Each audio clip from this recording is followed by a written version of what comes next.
Shalom and welcome to 2 Minutes of Torah. This year is entitled the Sinat Chinam Challenge. We had a mini-series about 5-6 shiurim on the topic Sinat Chinam. Why do we have Tisha B'Av? Now for 2,000 years we are mourning. And I'd like to try to summarize the ideas in one shiur. So sometimes tragedies happen to the Jewish people. We don't know why. The Gemara in Brachot does say, something goes wrong, look into your deeds. Well, that's very nice. One person, something happens, you can try to make sense of it. Maybe I did this wrong. Maybe I did that wrong. I didn't learn enough. I mistreated my wife. Who knows? Maybe it can make sense. But when tragedies happen, communities, on a national level, we don't really know. We could guess, we could speculate, but we really don't know. We do our best to do personal, communal, national tshuva. But over here, the destruction of the Mikdash 2,000 years ago, Chazal told us what it is. And everyone knows, and everyone quotes it year after year. And yet we still haven't progressed.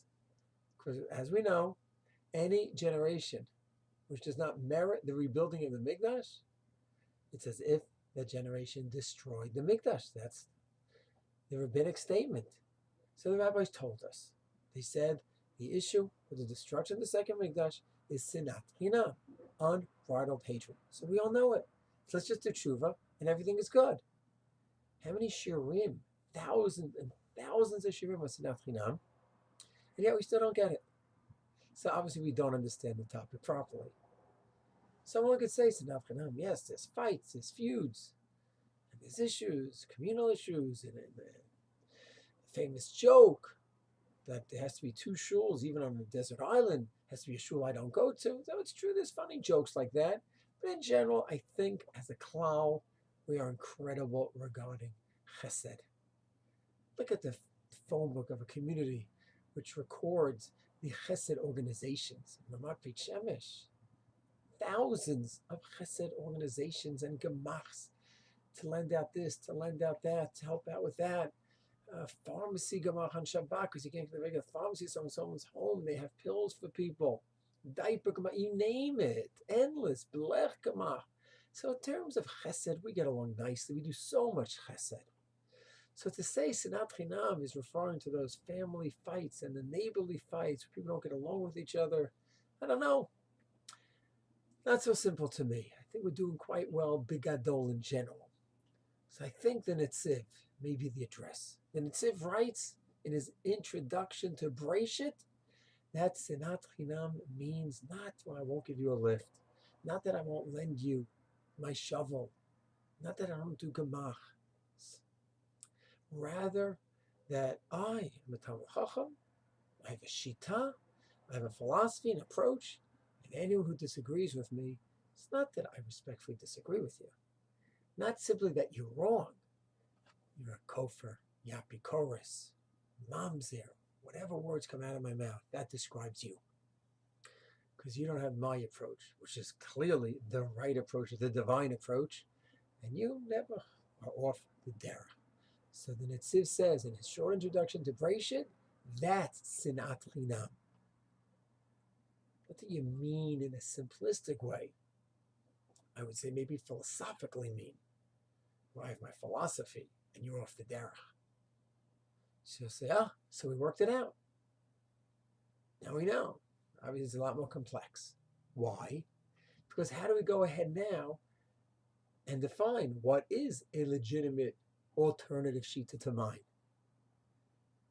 So, people who abandon Judaism, halachic Judaism, so we should say, yeah, that's another authentic shita. Yes, denying Sinai, Reform movement, that's an authentic approach to Judaism.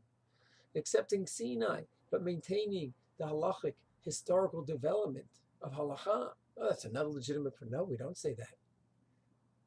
We might love all of our fellow Jews as individuals, but we cannot embrace a hashkafa, philosophy that denies Torah Sinai, that negates major principles. So we can't be that, quote, open-minded. So we need to have some criteria. So I think criteria is the 13 principles of faith, the Yud Gimel Ikarim, that Maimonides formulated almost 1,000 years ago, which has been accepted by most of Klal Yisrael. Everyone who in the Siddur says Yigdal, that's a summary of the 13 principles of faith. The Animam is at the end of the Shacharit. That's also the 13 principles of faith of Rambam.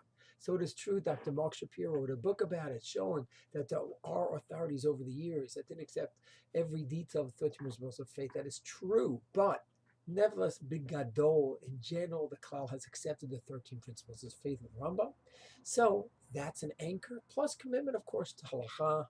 Halacha is a very complex topic, but for now we could just say the Shulchan Aruch and the Ramah from 500 years ago has been accepted by Klal Yisrael, the Ashkenazim and the Sephardim, and we have the classical poskim and commentaries on the Shulchan Aruch and the Ramah. That's more or less our anchor in terms of practical action. The Shulchan Aruch, Ramah, and the poskim that comment on it, and the 13 principles of faith.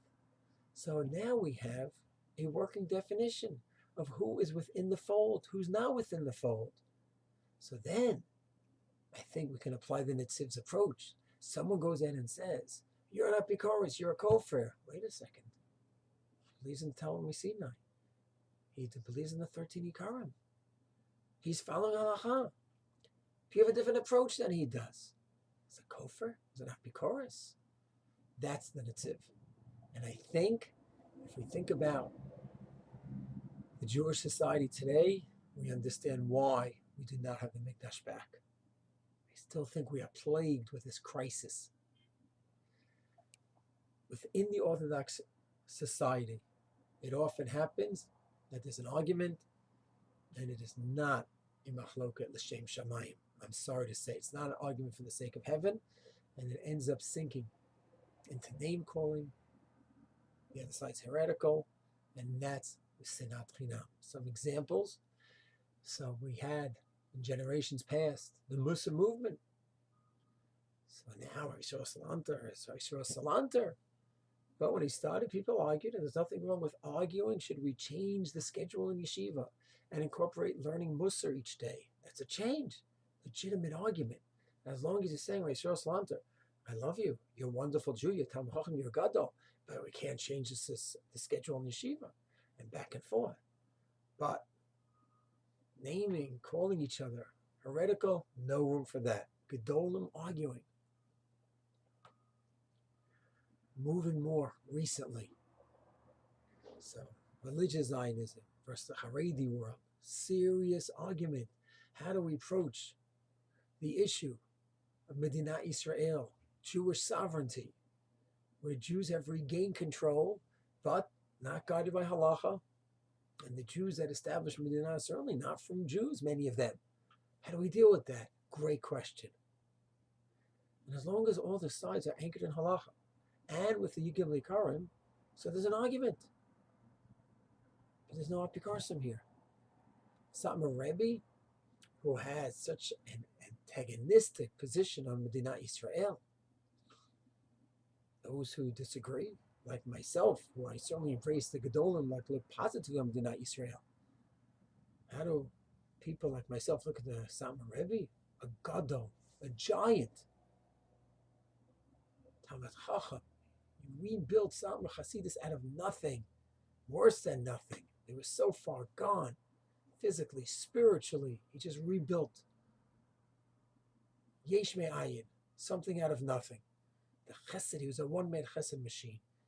First-rate Talmid Chacham, posek. He was a fire. And yes, he held that as much as I look at this Medina as the greatest bracha in 2,000 years, he held as one of the great klalot from the Sitra Acher. That's what he holds. That's what he held. He wasn't a giant. Of course he was a giant. And of course, hopefully, someone who has a negative relationship to the Medina will be able to look at myself and others that hold like me and say, they think Danny Myers is wrong. But Danny Myers follows the Yigim Likarim and follows the Gedolim in this area that have a positive shita, keeps halacha, and we have a machlokas, a serious argument. Nothing wrong with serious arguments. Nothing wrong with disagreeing with the other side. Nothing wrong with embracing the Gedolim and hold this way, and we respectfully disagree with the other side. That's all fine. That's great. That's what machlokas is supposed to be. That's machlokas Hashem Shamayim. We're arguing Hashem Shamayim. But we cannot descend into that place of Gehenna, where the other side is not Bikoros and a Kofar, and they're not. They're Shomer Torah mitzvot, and they're following Yigim Likarim. There's no place for that dialogue, of that name calling. So I think that's really the core here, where we know it's Sinat Chinam, we know that's the issue, and yet we still gravitate somehow. And we know that it's wrong, but we know it's wrong when we do it to another legitimate group. But somehow we make peace with the idea that when it comes to a group that we're really, really convinced is wrong, then somehow we could say they're out of the fold. And that's the Yetzer Hara of Sinat Chinam. We convince ourselves that the other side is so wrong that they've moved out of the fold, even though halachically, philosophically, they have not said anything that deserves that critique. Yetz Hashem, we should go ahead and really be able to overcome this. And I have a very clear way to show, to indicate that we are moving forward in this. And that's what I call the Gedolim Challenge. Can you go ahead and put a picture, not of your Rebbe only, not only of your Gadol, but of all Gedolim on your wall, within your shul, your office, your home, your base medrash, wherever it may be, your school. I know I have in my office a picture of so many different Gedolim. The Samarov, right next to Rav Kook, right next to Rav Shach, right next to the Lubavitcher Rebbe, right next to Rav Soloveitchik, right next to Rav Lichtenstein, right next to Rav Hutner, and Rav Shlomo Zalman Auerbach, and the list goes on. And someone says, wait, I learned in this yeshiva, and this big Rosh Yeshiva, he was a gadol, how come his picture's not up? I say, bring him to me, we'll put him up. That's my Gedolim challenge.